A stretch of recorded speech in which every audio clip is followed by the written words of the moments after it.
A aula de hoje é sobre o Sistema Tributário Nacional e os seus impactos em razão da reforma tributária da Emenda Constitucional 132/2023. Seja bem-vindo ao nosso canal. Eu sou Pedro Eliseu Filho, advogado desde 1998, pós-graduando pela FEA USP em Gestão Tributária e pós-graduado lato sensu em Direito Civil e Processo Civil. Aproveito para nos seguir aí e mais uma vez obrigado por estar conosco. Bom, a primeira situação que é importante destacar para efeito de distinguir é a questão do direito financeiro em relação ao direito tributário. O direito financeiro é todo o esforço de organização do Estado para garantir que ele consiga funcionar e gerenciar os recursos e a perfeita utilização desses recursos em busca do bem comum. E aí, uma coisa importante, receitas originárias e receitas derivadas. Receitas originárias são aquelas provenientes do próprio patrimônio, dos ativos que o Estado, e aqui o Estado no sentido geral, possui, né?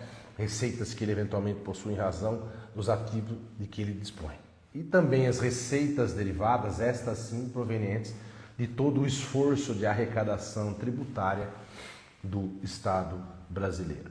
Importante ressaltar que o gestor ele não executa pura e simplesmente a arrecadação e as despesas da maneira como ele quer. Existe toda uma preparação normativa, no mais das vezes encaminhada pelo chefe do executivo, para os legislativos, a fim de estabelecer, primeiro, diretrizes orçamentárias, uma prévia daquilo que vai ser a peça orçamentária. Depois é a lei orçamentária propriamente considerada, que é aprovada num determinado exercício para vigorar durante o exercício subsequente. E é importante dizer que também nos primeiros anos do mandato executivo é apresentado o plano plurianual, que é o plano onde são estabelecidas as metas de médio e de longo prazo para um governo de 4 anos em tese. Então o orçamento serve para isso, para organizar do ponto de vista financeiro tudo aquilo que o governo pretende fazer. E aí algumas distinções importantes: despesas correntes e despesas de capital. Despesas correntes são as despesas de custeio, aquilo que é despendido pelo governo para poder garantir que os serviços públicos aconteçam. E as despesas de capital, que são as melhores que existem no ponto de vista da manutenção da estrutura financeira, são aquelas de que o Estado, a administração pública se utiliza para poder investir em máquinas, equipamentos e outros ativos mais. Tudo isso, evidentemente, a ser encaminhado para que se consiga o bem maior, que é o bem comum, e é aquilo que a administração pública procura fazer. É importante, então, destacar que estas são situações relacionadas ao direito financeiro. E o direito tributário? Para que tudo isso aconteça, é evidente que precisa existir uma condição de arrecadação por parte da administração pública, que o pessoal não gosta muito, ninguém gosta muito de pagar impostos, principalmente quando não se percebe que o retorno daquilo que está saindo do seu bolso, dos bolsos dos contribuintes, não acontece de maneira plena em saúde, educação, esporte, cultura, lazer, tudo aquilo que uma sociedade organizada, desde que a sociedade é sociedade, precisa para poder existir. Mas, de qualquer forma, o governo precisa arrecadar para executar obras, serviços e tudo aquilo necessário para que as pessoas possam conviver em sociedade. Então, algumas palavras que são importantes aqui, A Constituição Federal ela não cria tributos, ela autoriza os entes federativos materialmente, dizendo sobre o que vai haver a incidência desse ou daquele tributo, a fazê-lo.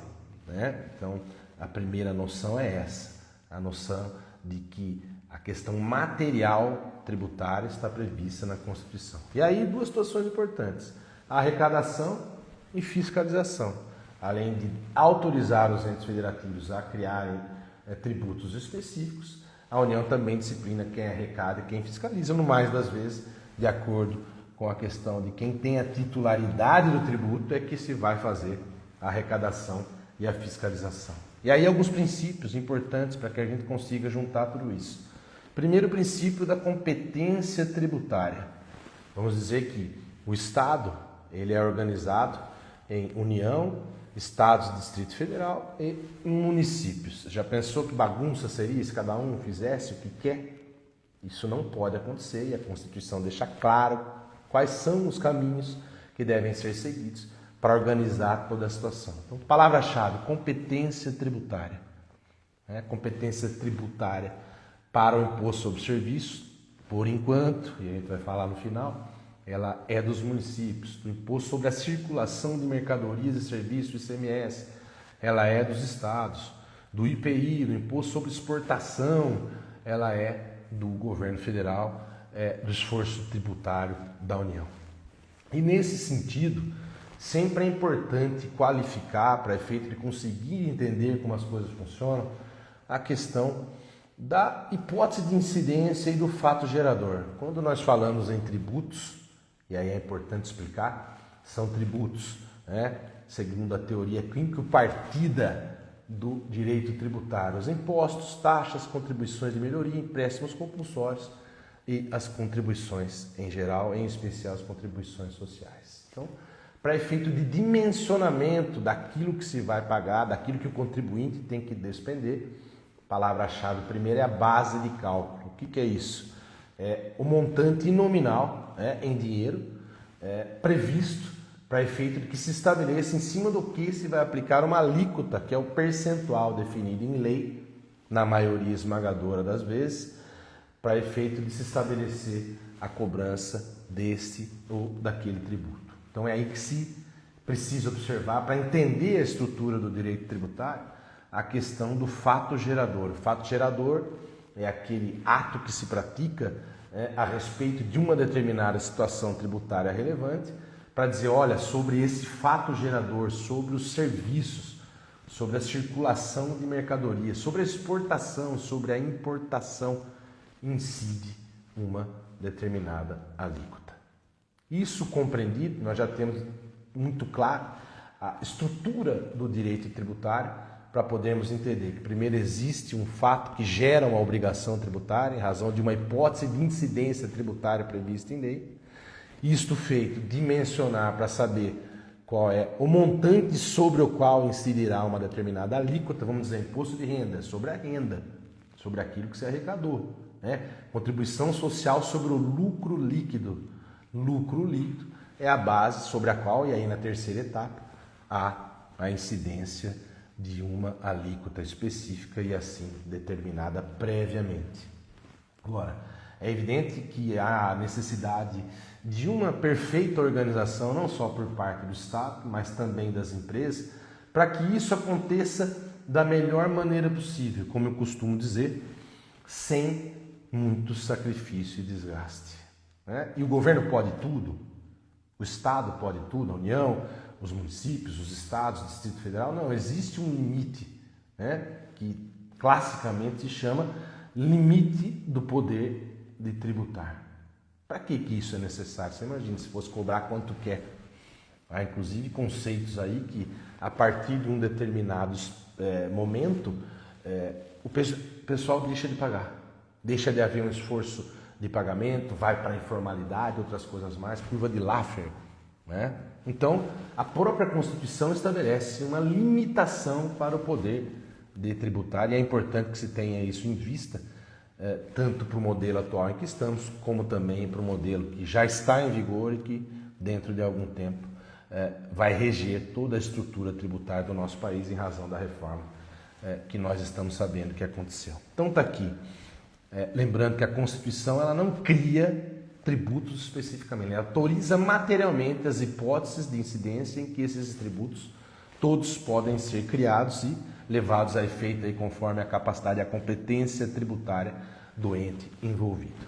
Já falei dos tipos de tributo, importante lembrar aqui, de alguns princípios relevantes para que se consiga trazer para o nosso dia a dia a perfeita compreensão da matéria tributária em razão de alguns princípios gerais. Primeiro, da competência, reforçando aqui, só pode criar tributo para o seu nível de governo, vamos dizer assim, aquele que faz de acordo com a Constituição Federal. O serviço, por enquanto, é dos municípios, o ICMS é dos estados e do Distrito Federal, e por aí vai. Cria-se tributo sem que exista uma lei específica? Não. Aí, princípio da legalidade. Só pode criar tributo a lei. Fora disso, não. Né? Outra questão é a questão da isonomia. Aquilo que se cobra do Pedro tem que cobrar do Joaquim e do João, se estivermos falando de pessoas que estão no mesmo nível, com a mesma condição. E aí, por outra via, se pode chegar à conclusão de que também é princípio geral do direito tributário a questão da progressividade, ou seja, cobrar de quem pode, em tese, mais cobrar e de quem tem mais capacidade contributiva. Por isso é que o Brasil está no caminho com a reforma tributária, daqui a pouco a gente vai falar disso, de tentar evitar os impostos regressivos, ou seja, aqueles que penalizam o contribuinte que tem uma menor condição tributária de despender aí o pagamento dos seus impostos, tributos, contribuições e outras coisas mais. A retroatividade tributária também é uma regra importante. Por quê? Porque você imagina, do ponto de vista da segurança jurídica, se eu crio um tributo hoje para que ele seja aplicado, cobrado, melhor dizendo, para trás, para o passado. Então não existe. E retroatividade tributária é uma norma de excelência, um princípio de excelência, melhor dizendo, para deixar muito claro que é só do início de vigência da lei para frente.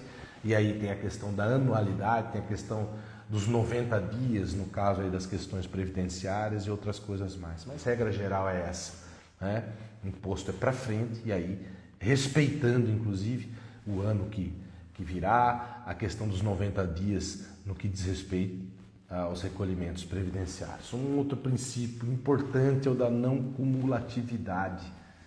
Tanto quanto possível, o Estado brasileiro quer evitar que se cobre imposto sobre imposto. E aí você vai dizer, doutor, isso é um absurdo, a gente sabe que acontece, mas é o que não se deve buscar. Não se deve buscar cobrança de imposto sobre imposto, bis in idem, pagamentos dobrados ou triplicados em razão de um mesmo fato gerador. Então, é princípio. E a reforma tributária, segundo aquilo que está previsto do ponto de vista normativo, busca combater esse tipo de situação com a restituição, com a compensação e outros instrumentos mais, de que nós vamos falar daqui a pouco. Espero que esteja suave até aqui. Importante dizer também que o direito tributário brasileiro, com todos os senões, segundo aquilo que se estuda, é um direito tributário que no papel foi feito para vigorar da melhor maneira possível. E eu que sempre fui otimista, estou mais otimista ainda com relação àquilo que virá. A questão da seletividade, do imposto seletivo, inclusive, que é segregar a condição de cobrança desse ou daquele tributo, de acordo com a sua relevância, vamos cobrar mais do supérfluo, vamos cobrar menos da cesta básica de alimentos. Isso também é princípio de direito tributário, ou pelo menos deveria ser assim. Bom, muito bem. Contextualizada a questão, é importante avançarmos dizendo que, segundo os melhores livros, a doutrina e a própria jurisprudência e os experts todos que estão debruçados nas questões tributárias desde sempre, nós vivemos no Brasil até agora, nesse contexto que eu acabei de narrar, um verdadeiro manicômio, que ele é tributário, mas ele é também processual. Tá? Tributário por quê? Porque vocês imaginam, são 26 estados, mais o Distrito Federal, modelo atual, cobrando ICMS, cada um com as suas alíquotas, cada um conforme as suas realidades e necessidades regionais, conforme os seus interesses, com relação àquilo que quer estimular e outras situações do tipo. E mais 5.568 municípios, em tese, cobrando imposto sobre serviço. Cada prefeitura, cada município do seu jeito, com legislação própria, com alíquotas estabelecidas de acordo com as suas peculiaridades e os seus interesses mais. Você imagina, isso é muito complicado do ponto de vista tributário. A reforma vem com o objetivo de deixar tudo isso aí para trás e apresentar para o país novos momentos importantes de maior clareza, segurança jurídica e outras questões mais. Tá? Então aí, manicômio tributário. E agora, a questão do manicômio contencioso, do manicômio processual. Olha aqui, ó. Com a reforma tributária, o ICMS e o ISS serão transformados no Imposto sobre Bens e Serviços. E o PIS, COFINS e o IPI nas contribuições sobre na contribuição sobre bens e serviços. IBS e CBS. Então vamos aqui algumas questões. Primeiro, fica muito claro, né, que aquilo que se quer buscar é uma alíquota uniforme.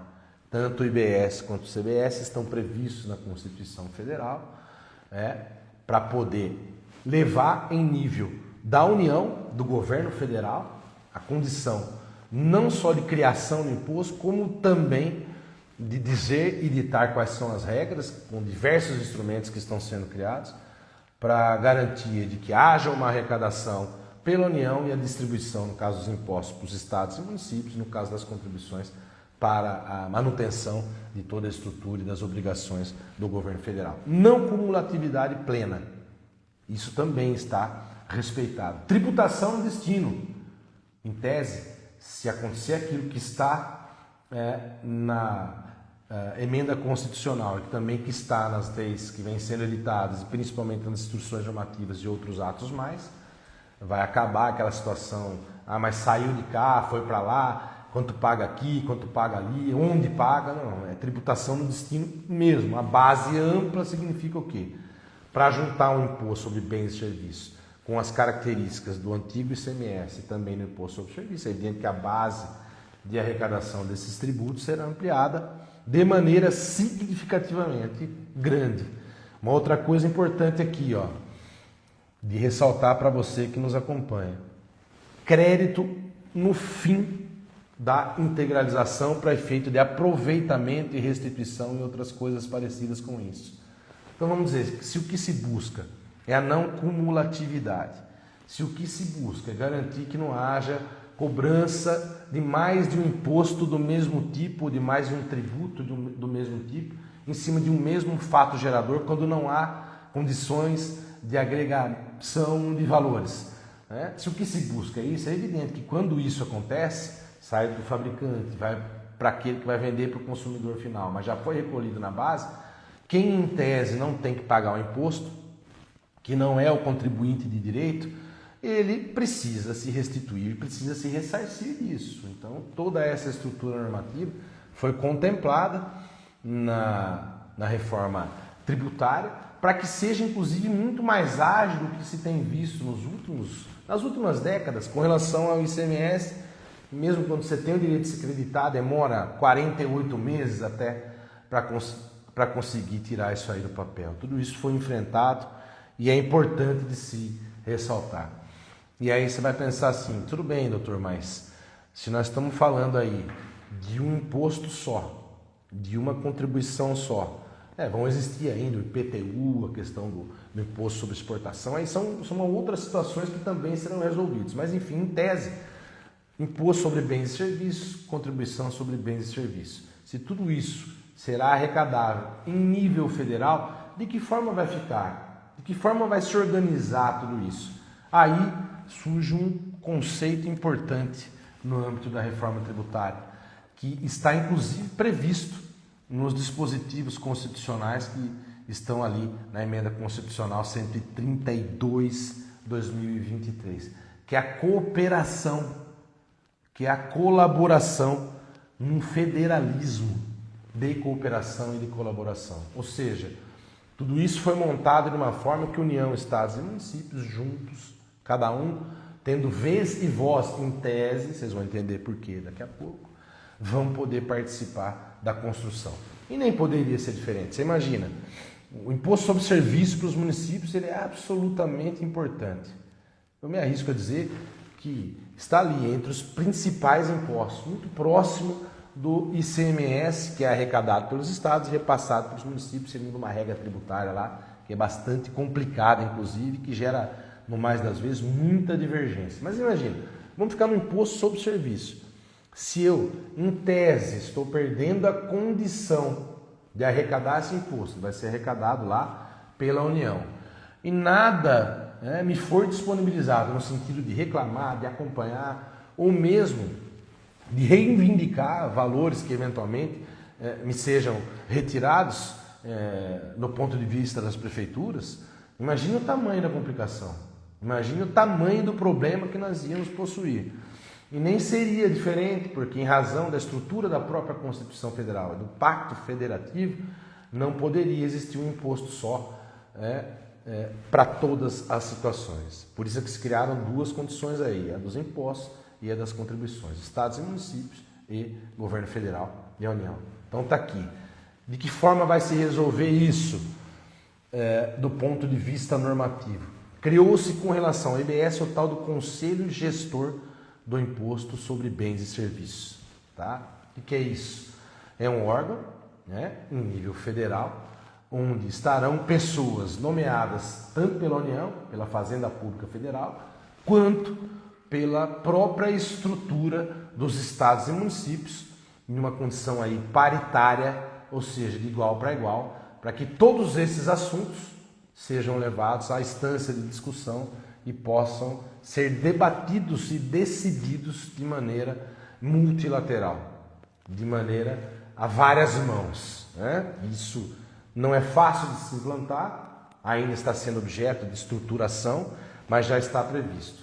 Avançando, além do Conselho Gestor do Imposto sobre Bens e Serviços, que alguns já estão chamando aí de quarto poder da República, será? É o tamanho, a força que esse conselho vai ter. Vai decidir para onde vão as coisas, quanto vai para cada um e outras situações aí parecidas, tá? Além disso, existe o chat aqui, que é o quê? É um conselho para poder harmonizar a questão tributária.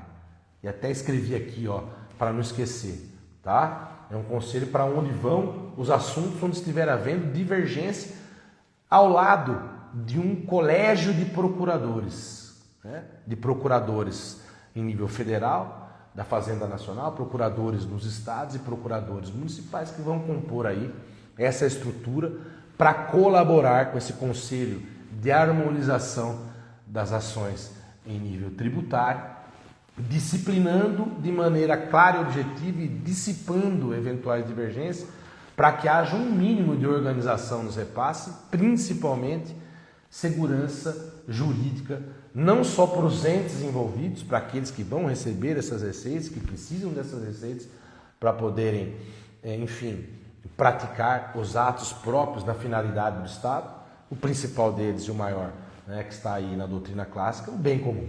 Tá? Você imagina quanto é importante isso. E também para efeito de organização da situação, para que haja segurança jurídica, transparência, tranquilidade para aqueles que vão despender recursos para pagar esses tributos, tanto as pessoas jurídicas quanto as pessoas naturais, as pessoas físicas. Tudo isso aí vai ser decidido ali. Enfim, a instância final, inclusive, tem um nome sui generis, é CENICA, que é um Conselho Nacional de Integração das questões aí de arrecadação. Ou seja, quando houver divergência de um lado e do outro, do CARF, que cuida aí da administração dos recursos federais, e do IBS, que vai cuidar da administração e da gestão do imposto sobre bens e serviços, é esse Conselho Nacional, composto aí de 12 pessoas mais um presidente com voto de desempate, que vai dissipar dúvidas e que vai esclarecer tudo aquilo que se fizer de rigor para efeito de garantia de implementação e manutenção dessa nova ordem tributária. Por aí nós já temos a perfeita compreensão de que se trata de algo que está em movimento. As grandes discussões, inclusive, das quais nós temos participado, indicam que é 10, 12, 15 anos para que haja uma efetiva estabilização daquilo que foi criado. E aí você vai pensar assim, nossa, mas tudo isso de tempo? Olha, qualquer coisa, na minha visão, desde que efetivamente com um mínimo de condição técnica e de previsão normativa segura, é melhor do que o momento tributário que nós temos vivido há várias décadas. Então, sejamos otimistas, mas a grande palavra aqui é estejamos preparados para aquilo que virá. Primeiro em nível financeiro, e aí os municípios, os estados, o governo federal, as prefeituras, né, que precisam se precaver, tem toda uma estrutura normativa ali, onde está descrito se recebe a menos, quanto tempo tem para reclamar, são 2 anos em tese de receitas entrando que vão implicar nos próximos 2 anos, ou seja, aquilo que os municípios receberem nos 2 anos anteriores, vão significar aquilo que a média daquilo vão significar aquilo que os municípios vão receber nos 2 anos posteriores. Vários níveis de decisão, de estrutura hierárquica, conforme eu expliquei, para resolver isso. E do lado de cá, que é o lado que nos interessa nesse momento, que as empresas estejam preparadas